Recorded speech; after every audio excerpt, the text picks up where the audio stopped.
Bienvenidos a nuestra exposición de pliegues de la corteza terrestre. Mi grupo, conformado por Diego Alejandro Rey Salazar, Jason Tolosa, Juan Pablo Ortiz, Santiago Sierra, Vanessa Alexandra y quien les habla, Carlos Gómez. ¿Qué son los pliegues? Los pliegues hacen referencia a las ondulaciones de las rocas sedimentarias y volcánicas de la corteza terrestre. Esto se puede asemejar a las ondulaciones generadas en una hoja al aplicar fuerzas de compresión en ambos extremos. Se pueden apreciar las ondulaciones generadas. En este caso, en esta imagen, podemos observar cómo un material sedimentario o rocas sedimentarias presentan un plegamiento generando estas curvas claramente observables. En esta otra imagen, de nuevo, podemos observar este plegamiento o estas ondulaciones mencionadas anteriormente de las capas o estratos de la parte sedimentaria. Consideraciones de los pliegues. Primero que nada, el medio rocoso se va a ondular sin romperse en condiciones tales que se observa todavía la estructura original, es decir, su estratificación. Los pliegues son más comunes y notorios en macizos rocosos y sedimentarios, es decir, rocas sedimentarias y volcánicas.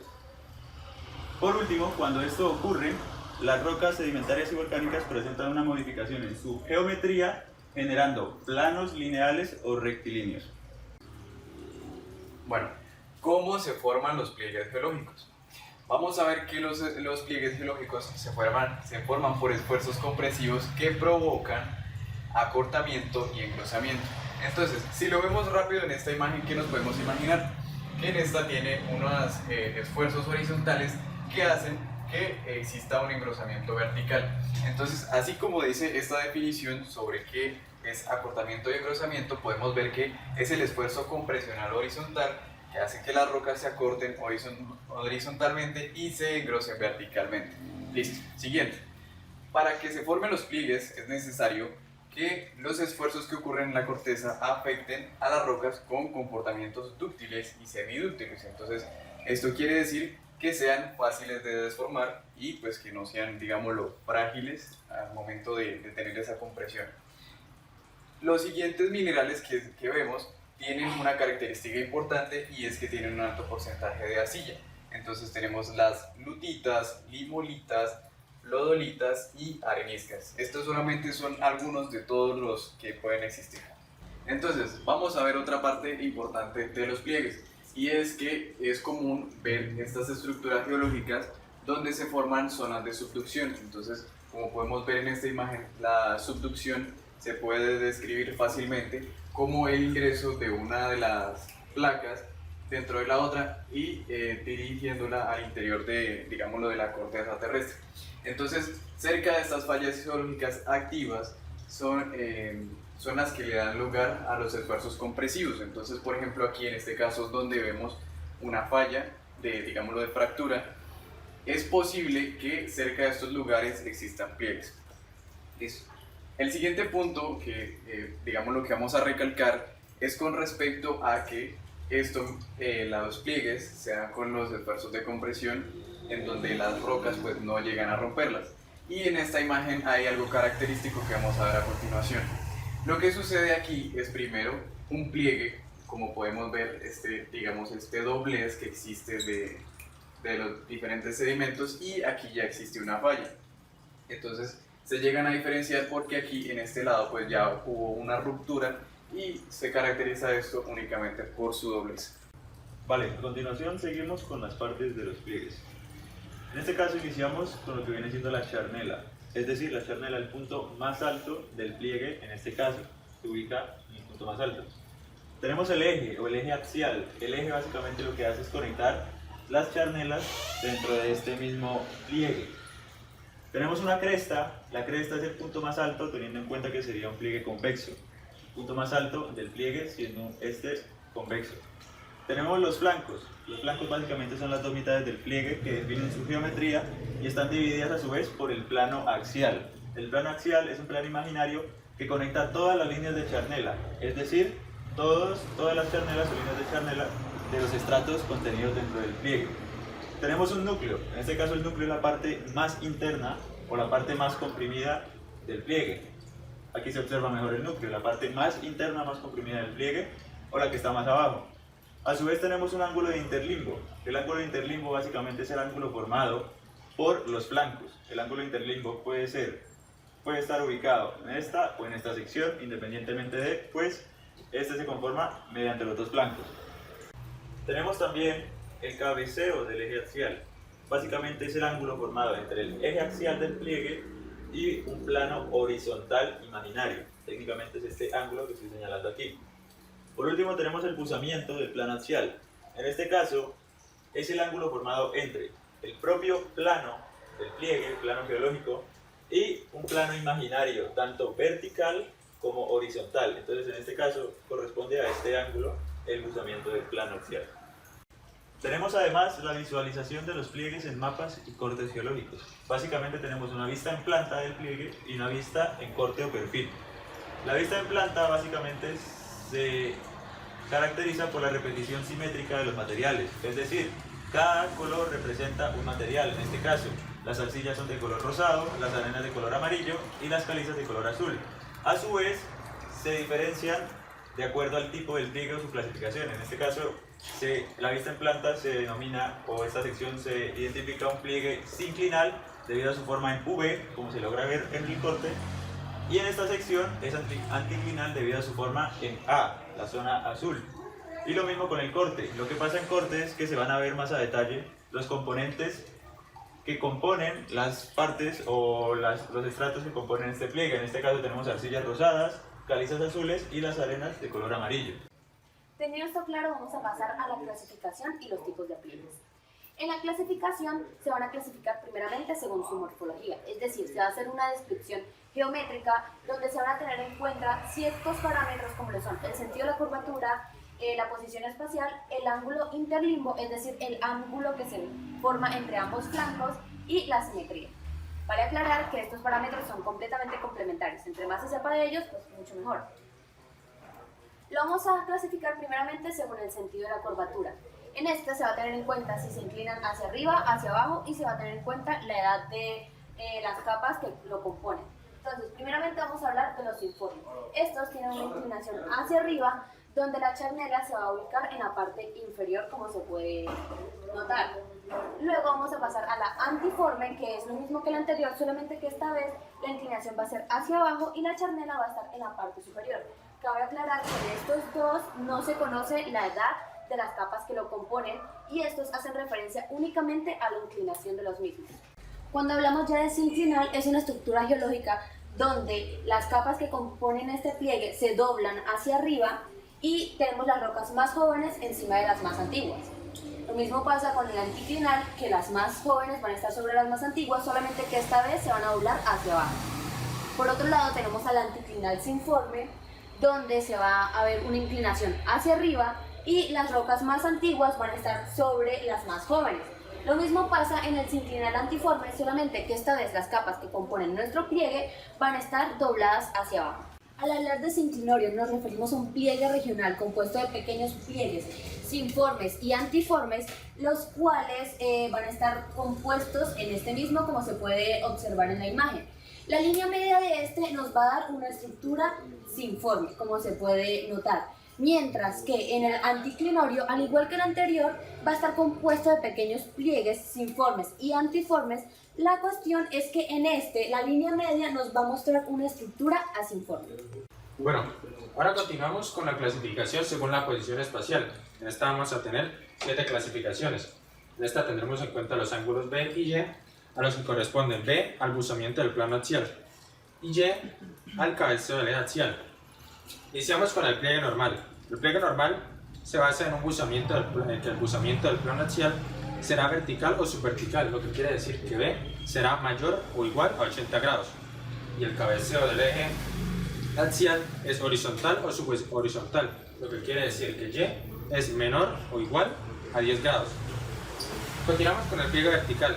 El pliegue vertical nos dice que el buzamiento del plano axial y el cabeceo del eje axial son verticales o subverticales, lo que quiere decir que tanto B como Y van a ser mayores o iguales a 80 grados. Ahora, para el pliegue recumbente nos dice que el buzamiento del plano axial y el cabeceo del eje axial son horizontales o subhorizontales, lo que nos quiere decir que tanto B como Y van a ser menores o iguales a 10. Bueno, ahora continuando con la clasificación según la posición espacial, tenemos el plano inclinado.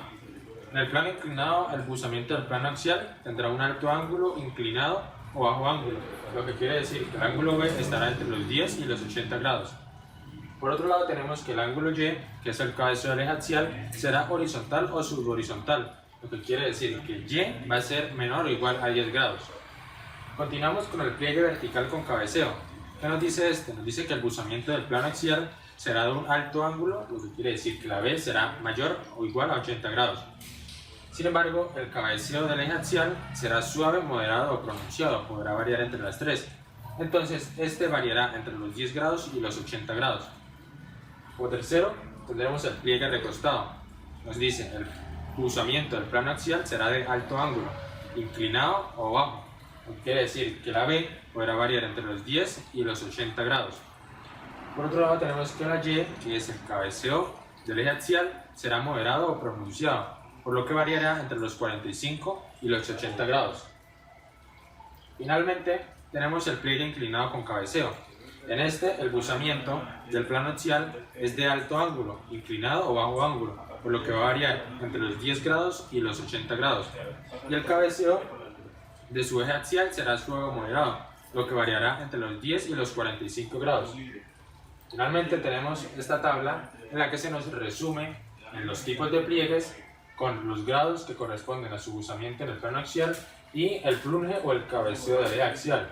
Esto nos servirá como guía al momento de identificar qué tipo de pliegue es según el ángulo del buzamiento y el cabeceo.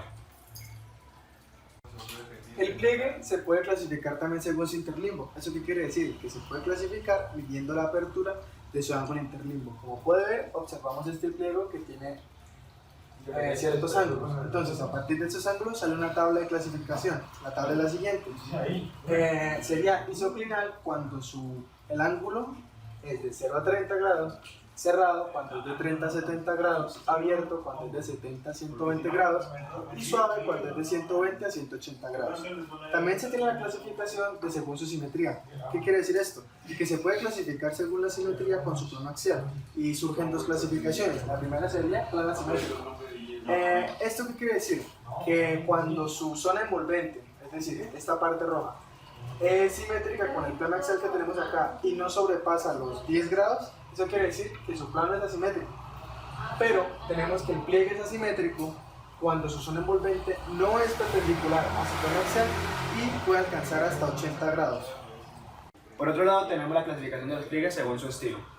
Como se puede observar en el primer estilo, está el pliegue tipo King. En este, sus pliegues son asimétricos con flancos rectos y charnelas agudas.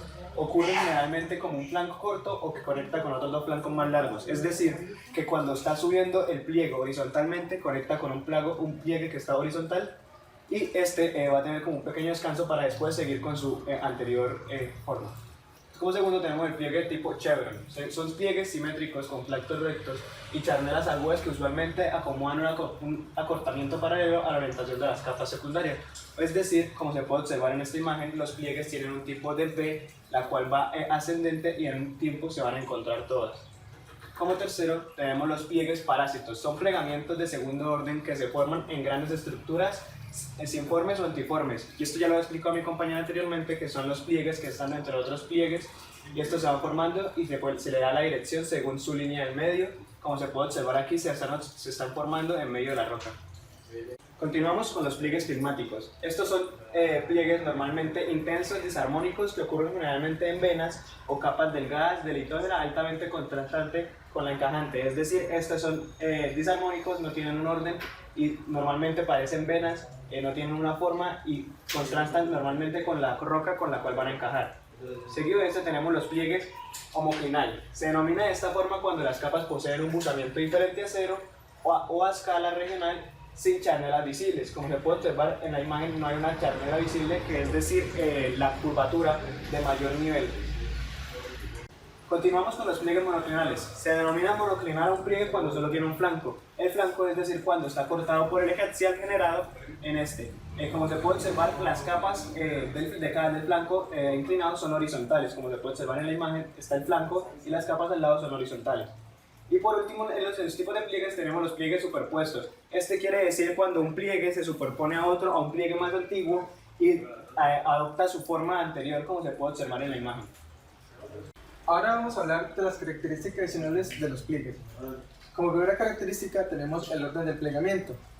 El orden de plegamiento pues es una de las características más importantes a la hora de escribir un pliegue, puesto que en los grandes sistemas se pueden formar o desarrollar ciertos pliegues a diferentes escalas. Los grandes pliegues incluirán en sus flancos y charnelas plegamientos menores. ¿Eso qué quiere decir? Que los pliegues más grandes serán conocidos como los de primer orden, como se encuentra en la imagen, y que los siguientes, es decir, los que serán de segundo grado, serán pues de segundo orden y así sucesivamente con los demás. Listo.